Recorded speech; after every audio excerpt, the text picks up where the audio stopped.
Votre attention s'il vous plaît. Cet élément est en français. Contactez-nous pour savoir s'il est aussi disponible en la langue de votre préférence. Veuillez aussi noter qu'il est en audio uniquement, dépourvu de ce fait d'image originaire. À présent, nous vous convions à suivre, depuis christequality.com et évangile-éternel.com, la rubrique Bible mot à mot, ou l'explication prophétique de toute la Bible, livre par livre, chapitre par chapitre, verset par verset, mot à mot. Elle est présentée aujourd'hui par L'homme de Dieu, le bien-aimé, le docteur Télémou Bouyeyi. Recherchez-vous les enseignements du docteur Télémou Bouyeyi? Allez sur christequality.com/télémoubouyeyi.html. Les enseignements sont disponibles en texte, audio et vidéo.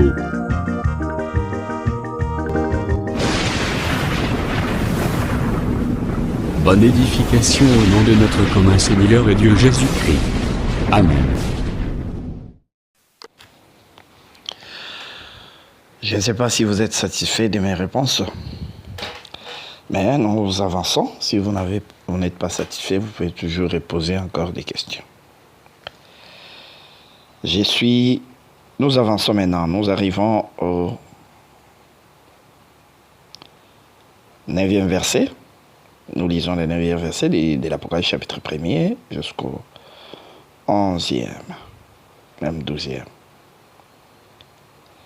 Moi, Jean, votre frère, qui est part avec vous à la tribulation et au royaume, et à la persévérance en Jésus-Christ, j'étais dans l'île appelée Patmos à cause de la parole de Dieu et du témoignage de Jésus.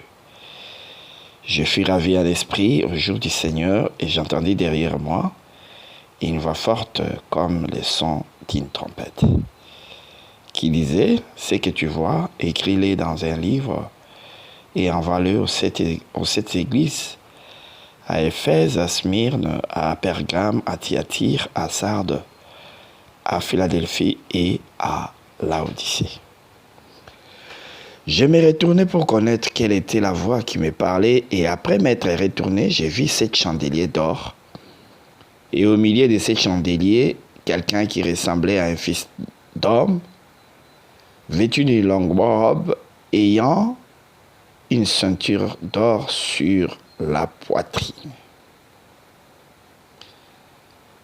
Donc nous nous arrêtons même là. Jean ici se présente.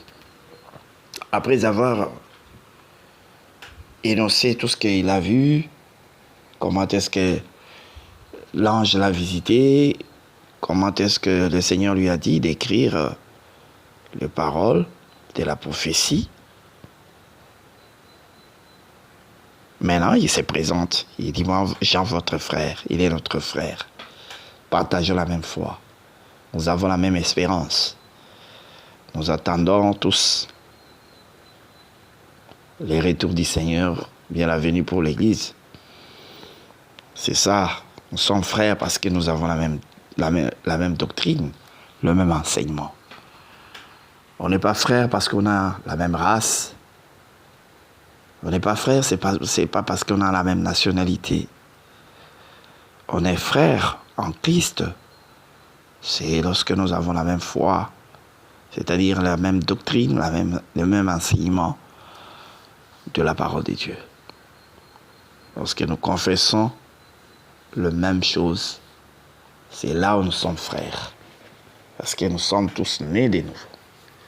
Et celui qui n'est pas encore né de nouveau, il n'est pas notre frère, ou bien celui qui a un autre enseignement n'est pas notre frère. Parce que ce qui fait de nous des frères, c'est l'enseignement. C'est la parole de Dieu. C'est l'évangile éternel. C'est cela en fait. Le message du royaume. C'est ça en fait qui fait de nous des frères. Rien d'autre. Et il dit quoi? Moi, votre frère qui est part avec vous à la tribulation et au royaume, à la persévérance en Jésus, j'étais dans l'île appelée Patmos à cause de la parole de Dieu et du témoignage de Jésus. il était dans l'île appelée Patmos à cause de la parole et du témoignage de Jésus. Jean était dans l'île appelée Patmos, une île qui se trouvait en Asie. À cause de quoi? À cause de la parole de Dieu et du témoignage de Jésus. Il a subi une grande persécution, une grande tribulation à cause de la parole. Parce que, frère, ce chemin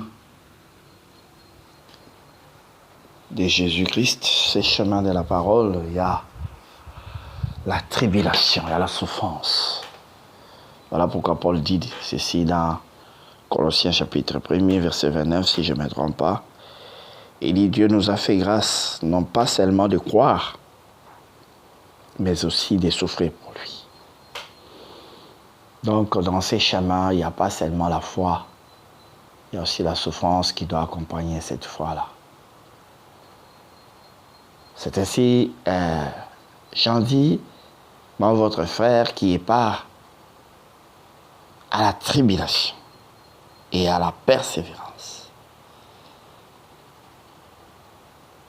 Parce que c'est sous la persécution qu'il s'est retrouvé là-bas à l'île appelée Patmos.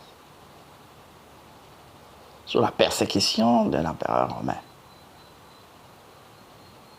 Et selon les écrits des historiens, ils disent qu'il a même été plongé dans de l'huile chaude. Mais comme Dieu est miraculeux, rien de mal ne lui était arrivé. C'est parmi les rares apôtres qui sont restés vivants pendant très longtemps. Parce que Jean a pratiquement rendu l'âme étant vieux. C'est ainsi, il témoigne qu'il était dans l'île appelée Patmos à cause de la parole. Et frères bien-aimés, c'est comme Pierre qui le disait que vous ne soyez pas étonnés de passer par la souffrance, de passer par la tribulation, que ce ne soit pas comme une chose étrange. C'est la voie dans laquelle le Seigneur nous a destinés. C'est ainsi, nous devons être disposés à supporter toutes choses à cause du Seigneur.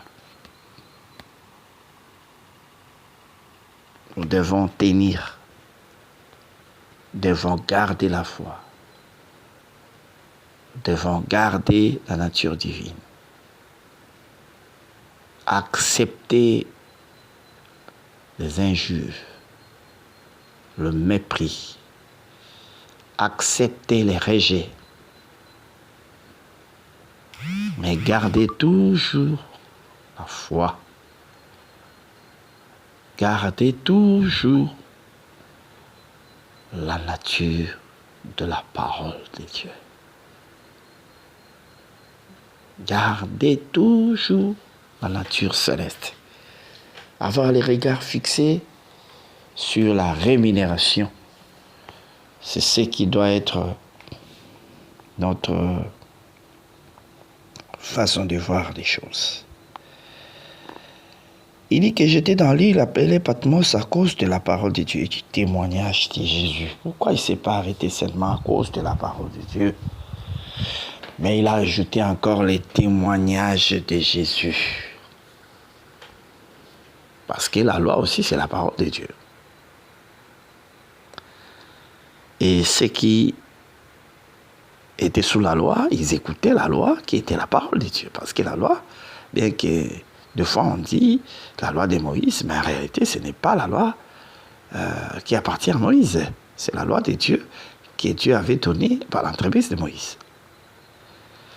Donc Dieu a donné à Moïse cette loi pour qu'il puisse enseigner le peuple de Dieu. Ce n'est pas que la loi appartient à Moïse, non. Il ajoute les témoignages de Jésus.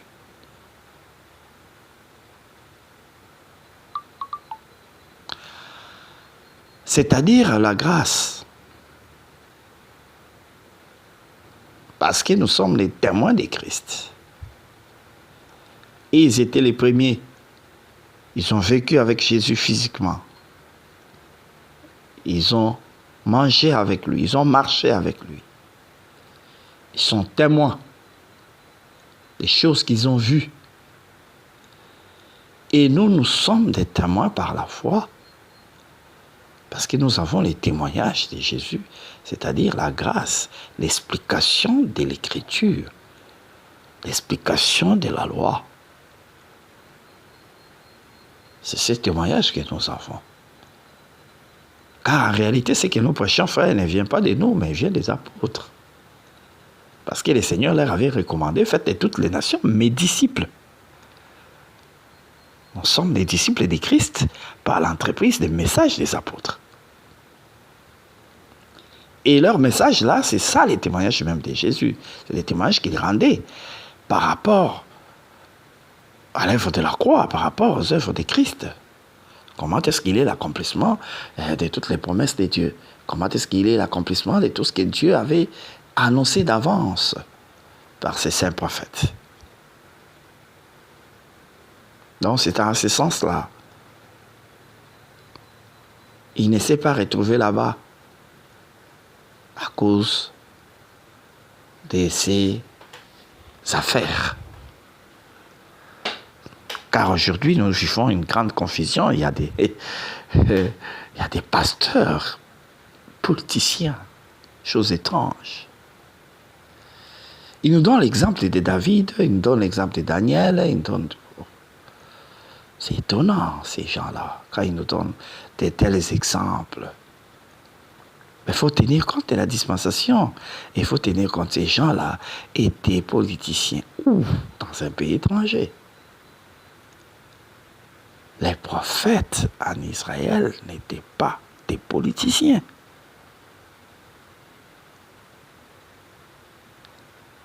Même les voyages du roi ne l'étaient pas. Oui, frère. Ils géraient. Ils annonçaient les merveilles de Dieu, les oracles de Dieu. Et nous sommes dans quelle dispensation? Parce que quand vous vous basez sur l'ancienne alliance, c'est comme ceux qui défendent la polygamie.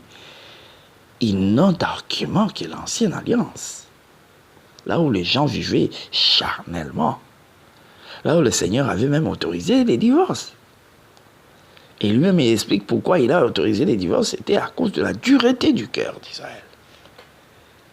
Au commencement, il a été pas ainsi. Donc, il est venu pour nous ramener au commencement. Quand on parle du commencement, on voit l'Éden. Je ne parle pas de Genèse chapitre 1. Ou bien je ne parle pas des Jean 1. Le commencement des Jean 1. Parce qu'il y a plusieurs commencements.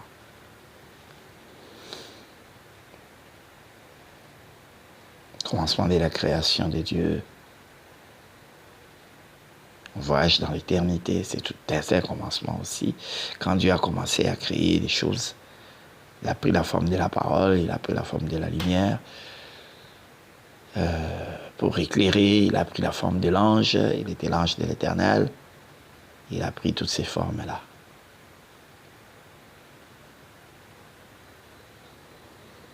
Donc, par là, nous comprenons ceci, bien-aimés frères.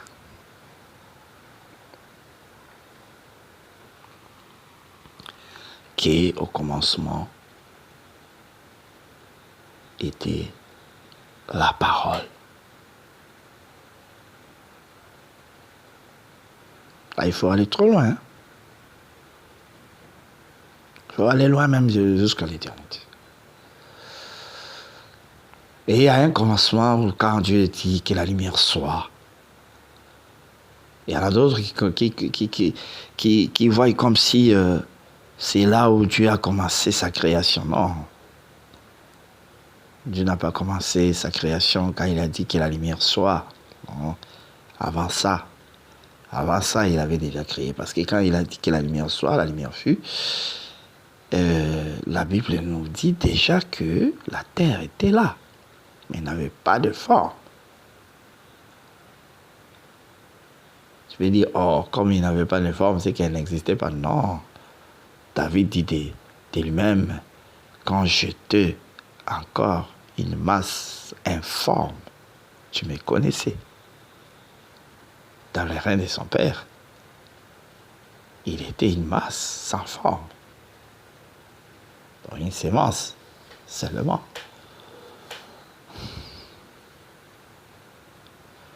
Dans ce sens-là, lorsque la terre était sous l'eau, il n'y avait pas de forme de montagnes, de vallées, de plats. C'est cette forme-là dont on parle pour ce qui concerne la terre.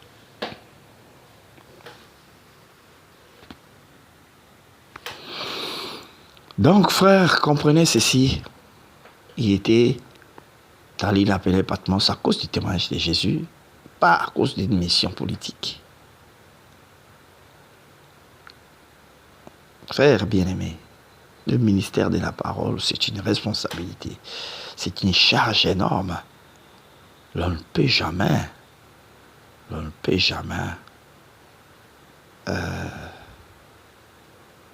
considérer, l'on ne peut jamais mêler ces services sacrés, ces services divins avec la politique qui est conduite selon la vision d'un parti politique. Ayant des objectifs purement charnels. Et leur maître, c'est le prince de ce monde des ténèbres, qui est leur maître à penser. Et à la fin de temps, tous ces gens-là combattront contre l'agneau. Le roi de la terre, les chefs militaires, tous ces gens-là vont combattre contre l'agneau. Il ne faut jamais l'oublier. Parce qu'un enfant de Dieu, à l'œil de l'aigle, il voit trop loin. Il ne voit pas seulement les intérêts charnels. Et tous ces gens-là qui vont faire la politique, c'est seulement pour s'enrichir. Surtout ici en Afrique, c'est pour devenir riches. Que ces gens-là appelés prédicateurs, et que ces gens-là qui sont prédicateurs et qui se lancent dans ce monde diabolique, des politiques de ce monde, que le Seigneur Jésus-Christ avait refusé parce qu'on a voulu le faire de lui un roi, un politicien. Il a dit, bon, non, mon royaume n'est pas de ce monde. Donc, en réalité, si tu choisis d'exercer la politique, tu dois renoncer au ministère. C'est ça, en fait.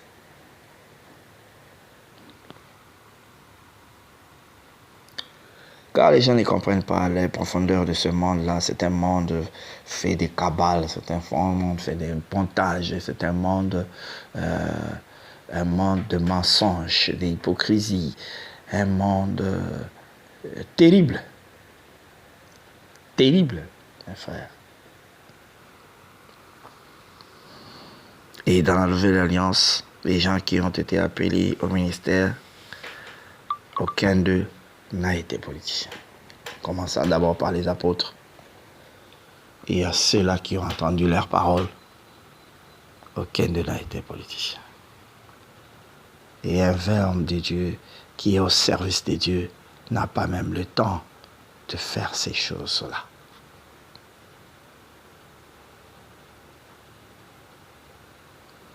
Donc, c'est un peu brièvement que nous avons parlé de ce verset-là. Donc, il était là à cause de la parole et du témoignage. Qu'est-ce qui s'est passé quand il est arrivé à l'île de Patmos? Il était ravi en esprit au jour du Seigneur et il dit, et j'entendis derrière moi une voix forte comme le son d'une trompette. Être ravi en esprit, c'est que le Seigneur prend ton esprit, il l'amène dans le lieu céleste, dans le monde spirituel. C'est ce que Paul dit, je connais un homme, si c'est fait dans son corps, je le sais, qui fut ravi en esprit jusqu'au 3e ciel. Hein? Il explique être ravi en esprit. Nous prenons 2 Corinthiens chapitre 12e. C'est là où se trouve cette explication, parce que ce que nous prêchons, ce ne sont pas des choses imaginaires, mais ce sont des choses qui sont écrites. On commence 2 Corinthiens chapitre 12. On commence même au premier verset. Il faut se glorifier, cela n'est pas bon. J'en viendrai néanmoins à des visions et à des révélations du Seigneur. Je connais un homme, un Christ, qui fut, il y a 14 ans, ravi jusqu'au 3e ciel.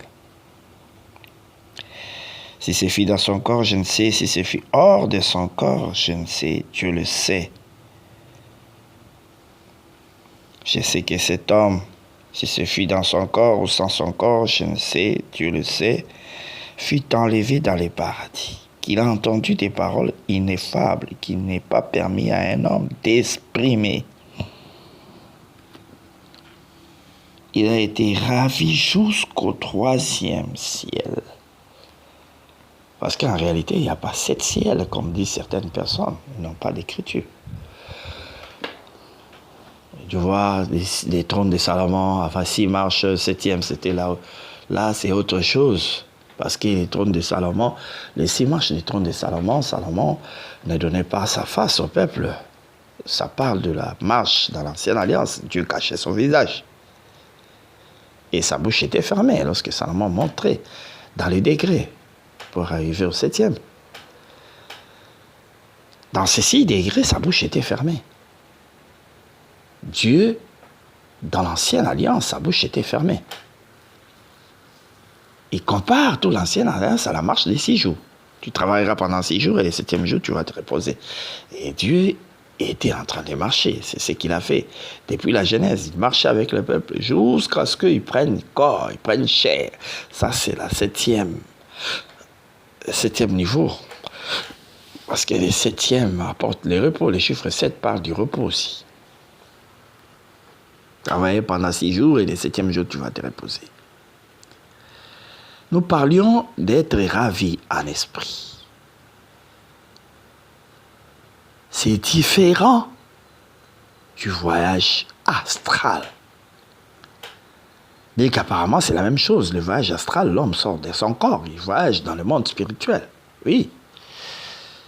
Mais la différence est que le voyage astral, c'est l'homme qui décide de quitter son corps et de se promener dans le monde spirituel. Là, c'est diabolique. Si tu entends dire quelqu'un qui je fais un voyage astral, je suis allé en Chine, je suis allé par-ci, par-là, comprenez seulement que c'est un occultiste. Dans le monde des dieux, on est ravi en esprit. C'est-à-dire, c'est Dieu qui décide, il prend ton esprit, il les force sortir de ton corps et il l'amène dans le monde spirituel pour qu'il voie certaines choses ou bien qu'il entende certaines paroles. C'est comme ça que cet homme fut ravi en esprit. En réalité, c'était Paul. Il cachait seulement son identité par humilité, parce qu'il ne voulait pas que les gens le considère comme un Dieu. Il voulait rester humain. C'est ce qui manque aujourd'hui à plusieurs prédicateurs, à plusieurs serviteurs de Dieu, cette humilité, cette simplicité de paraître devant les gens comme un homme, un humain, un simple homme comme eux, afin que les hommes ne puissent pas les adorer. C'est en fait ça. Donc, être ravi en esprit, être amené par le Saint-Esprit dans le lieu céleste, dont on prend ton esprit, on le fait sortir de ton corps et Dieu te montre plusieurs choses. Mais il dit, cela s'est passé au jour du Seigneur. Le jour du Seigneur, ce n'est pas les dimanches. Comme certaines personnes les prêchent, que les jours du Seigneur, c'est dimanche. Dimanche, c'est les jours du Seigneur. En réalité, chez les Juifs, le dimanche, c'est le premier jour de la semaine. Ce n'est pas les jours du Seigneur. C'est le premier jour de la semaine. Parce que le 7e jour, c'est le samedi. Hein? samedi, selon les Romains, et le dimanche, c'est le premier jour de la semaine. Ce n'est pas les jours du Seigneur, non. C'est-à-dire, quelqu'un peut tout faire le dimanche. Il peut aller vendre, il peut tout faire. Parce que les jours qui étaient considérés comme les jours de repos, c'était les samedis, les sabbats. Et aujourd'hui, ce n'est plus matériel, charnel, mais c'est maintenant spirituel. Nous nous reposons spirituellement. Quand quelqu'un croit en Jésus, il entre en Christ, il se repose de toutes ses œuvres. Les jours du Seigneur, on parle aussi des jours de l'enlèvement. Oui, Paul le dit. Dans les livres des Thessaloniciens, lorsqu'il est en train d'avertir les peuples.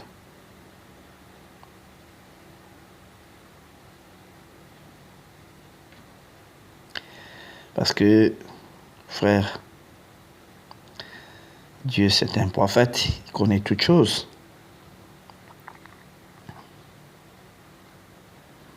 Il connaît toutes choses. Et il a prévu.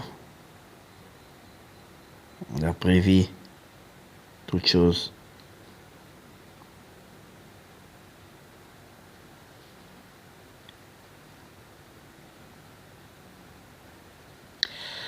Je suis dans 2 Thessaloniciens chapitre 2.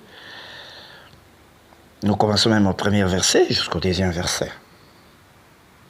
Nous lisons: pour ce qui concerne l'avènement de notre Seigneur Jésus-Christ, suivez très bien, il commence par l'avènement de notre Seigneur Jésus-Christ et notre réunion avec lui. Nous vous prions, frères, de ne pas vous laisser facilement ébranler dans votre bon sens. Pour ce qui concerne quoi? L'avènement du Seigneur Jésus-Christ. C'est-à-dire la venue de Jésus-Christ et notre réunion, c'est-à-dire notre rencontre avec lui. Qu'est-ce qu'il faut faire? Il ne faut pas se laisser entraîner par les séducteurs.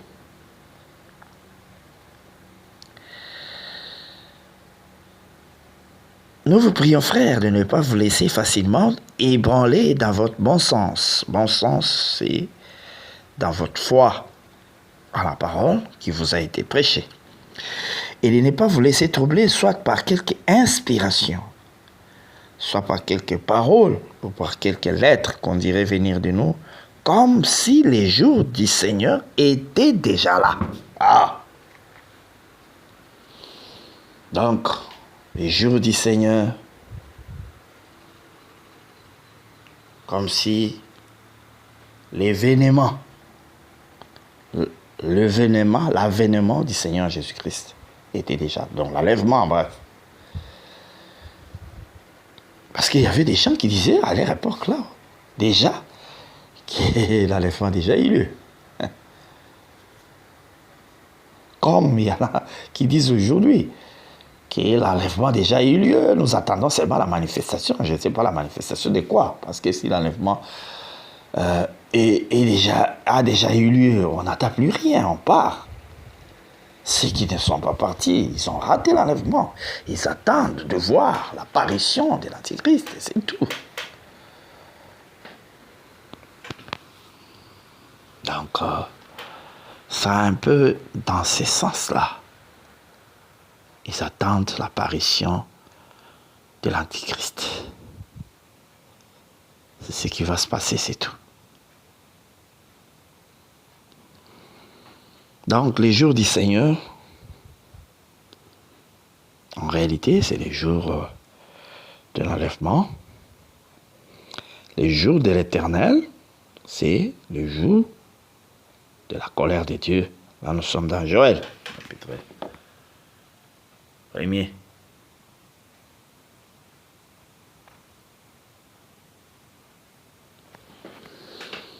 Nous sommes dans Joël, chapitre 1er.